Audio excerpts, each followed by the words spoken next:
حکومت رامنځته شي چې هغه خپل خلکو ته صادقانه ډول پیام ولري او برنامه ولري.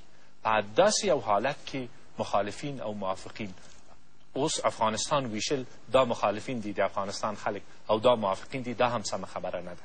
خو متاسفانه په افغانستان کې داسې یو حالت رامنځته شوی ده او ورځ په ورځ خلک د دغه حکومت نه، د دغه نظام نه ناراضي کیږي او د مخالفین صف تقویه کیږي. دا مسئلې ته باید چې پاملرنه وشي، داسې یو اداره رامنځته شي چې په هغه کې په هغه باندې د افغانستان خلک اعتماد وشي کولی. په داسې یو حالت کې زه فکر کوم په زرهاو کسان نه غواړي چې د افغانستان خلکو په مقابل جګړې ته دوام ورکړي. زه په دې کې پوره یقین لرم او دوی ته زمینه مساعد کیدی شي چې دوی سوله ییز ژوند اختیار کی او هغوی ته د یو با عزت ژوند زمینه مساعد شي، مطمئن اوسي چې دوی ته کوم ضرر نه رسیږي او نور خلکو سره په سوله ژوند کوي. دا کار ممکن ده، خو نه د دغه ادارې له لارې. بله اړخه د دغه مسله دا ده چې شاید چې بیا هم جګړه په افغانستان کې دوام وکړي، خو زه یقین لرم چې د یو سالمې او عدالت پسند ادارې تر سیوري در برنامو لاندې ورځ په ورځ هغه کسان چې وغواړي چې لا هم جګړې ته دوام ورکړي تجدید کیږي او اقلیت په اقلیت پاتې کیږي. اوس په ډېر برخو د افغانستان خلکو ته هم هېڅ چاره نشته. په لومړیو کلونو کې که کوم حادثه را پیښېدل خلک د حکومت سره همکار وو. اوس دا وضعیت نشته، دا وضعیت بدل شوی ده. خلک پاتې شوي دي په منځ کې. په ځینو ځایونو کې چې نظامي عملیاتونو ترسره کیږي هلته خلکو ته اصلي صدمه خلکو ته رسیږي، نه مخالفینو ته، او خلک له ځایونه بېځایه کیږي. دا یوازې د جګړې له امله نه ده. اوس په افغانستان کې دننه بېځای شوي خلک دا د جګړې له کبله نه ده. د فاریاب نه خلک بېځای شوي دي، د نورو ځایونو نه خلک بېځای شوي دي. دغه ټول ناخوالې چې دي د یو سالمې ادارې او یو مردمي اداره غواړي چې ورته پام وکړي. بله، ډېره زیاته مننه ښاغلی عبدالله. یک نکته را که میخوایم تذکر بدیم هم خدمت نامزدان محترم و هم خدمت بیننده ها. اگر نامزدان محترم روی پالیسی ها و برنامه ها صحبت داشته باشند، البته پالیسی های حکومت آقای کرزی یا دولت موجود، اون مسئله میتونه مطرح شود، ولی اگر مستقیما متوجه آقای کرزی باشه، چون اونا حضور ندارن بنان به اصول مسلکی و اخلاقی ژورنالیسم ما باید از او حذر بکنیم. فقط یک تذکر کوتاه بود.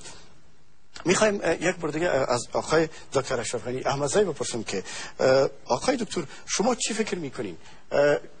چرا طالبا، یعنی شما فکر میکنین که طالبا اعتماد خواد کردن و شما خواد تانستین اونا را به پای مذاکره بکشانین؟ میخوایم که مردم بدانن که اصول مذاکره شما چی خواهد بود. آیا همونطور نظام دموکراسی را در نظر میگیرین و یا ای که حاضر هستین تا چه حد برای به خاطر از اینکه مخالفین دست از جنگ بکشن ارزش ها را قربانی بکنیم؟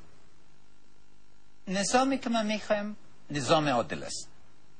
اساس دین مبین اسلام بر عدالت گذاشته شد. در این چارچوب ضرور است که تمام امور زندگی بر اساس عدالت فراهم شد. در اسلام هیچ کس بالای هیچ کس امتیاز نداره جز به اساس تقوا. نکته اولی را که باید متوجه شویم ایست که مردم ما مخصوصا در نقاطی که امروز خون جاری است شکایت اولشان از بی‌عدالتی است.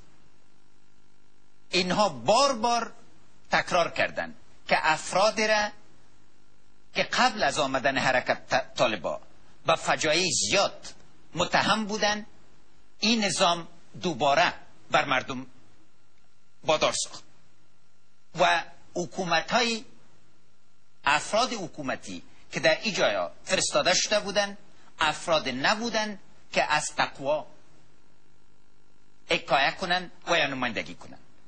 بنابراین قدم اولی که من میخوایم بگویم که چرا فضای اعتماد خلق شده میتونستی که ما میتونم بگویم که درد از این برادرها را محض میکنم و میفهمم که این درد مشترک است، چون در هر نقطه افغانستان که بی‌امنیتی است، یکی از دلایل عمده‌اش عدم موجودیت یک نظام سالم است. امروز سر قضای ما در کدام نقطه افغانستان ما اعتبار داریم؟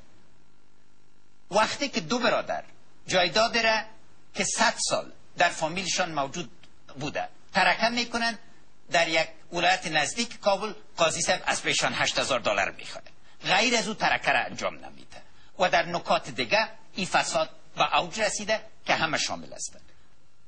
اگر تمرکز اول ما و در حکومتی که ما در رأسش قرار داشته باشم تمرکز اول راجع به رفع فساد اداری باشه، فضای اعتماد بین ملت و دولت فراهم میشه. دوم، مشکلات هر ولایت از یکی دیگه فرق داره. مشکلات بادغیس، مشکلات قندوز نیست، مشکلات هلمند، مشکلات زابل نیست. ما باید این فرق بیاریم و یک فضای اعتماد متقابل را بیاریم. سوم، هر طرحی را که من پیشنهاد خواهد کردم یک طرح ملی خواد بود، به این معنی که نمایندگی از نظریات شخصی من نخواد کرد، بلکه کابینه و دولت افغانستان و ارگانهای دیگی مطرح افغانستان، ارگانهای پارلمان و غیره همه در این شامل. آقای دکتر تشکر شما. آقای دکتر عبدالله، میخوایم از شما بپرسم که آیا جنگ افغانستان از دیدگاه شما هم جنگ بین دو برادر هست؟ اگر چون این مسئله است، پس جنگ بر ضد تروریسم و القاعده در کجا جایگاهش قرار میگیره؟ متاسفانه جنگ در افغانستان شکل پیچیده را گرفته و عوامل مختلف داره و شکلش هم پیچیده شده، قسمی که اشاره کرد. از یک طرف تروریسم هم در منطقه وجود داره و ریشه بسیار عمیق داره. از طرف دیگه امروز هزاران نفر به خاطر عوامل مختلف، از جمله بی‌عدالتی، از جمله عدم موجودیت یک اداره سالم، از جمله فقر، بیکاری و دهها مشکلات، رفتن و به جنگ پیوستن. پیام یک رهبری آینده که انشاءالله اگر خداوند این فرصت نصیب کرد، پیام ما به مردم این خواهد بود که ما نمیخواهیم خون افغانستان، خون افغانها ریخته شود در افغانستان و دروازه را باز میکنیم برای گفتگو. البته اساسی گفتگو در کجا خواهد بود؟ نظام افغانستان بر اساس قانون اساسی افغانستان جمهوری اسلامی است و اسلام جایگاه خاص خود دارد. البته در تعبیر از اسلام، در تعبیر از دین نظریات مختلف وجود دارد.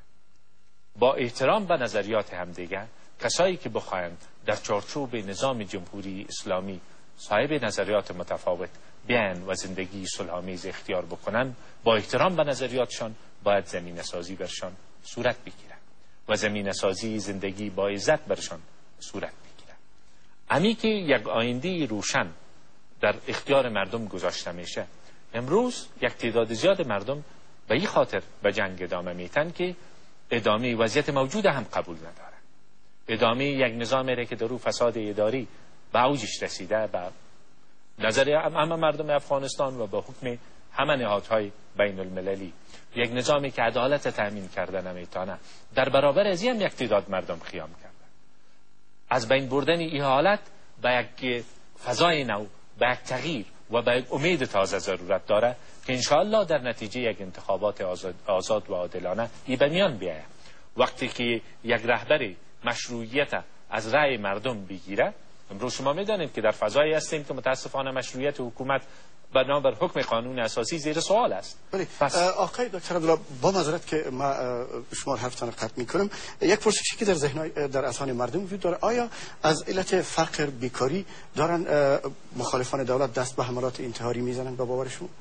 نه، تنها عاملش این نیست، مجموع عوامل دست به دست هم داده. همین که یک آینده را برای خود نمیبینن در چارچوب نظام، این هم یکی از مسائل و یکی از عوامل است. همین که فکر میکنن که افغانستان یا تبلیغ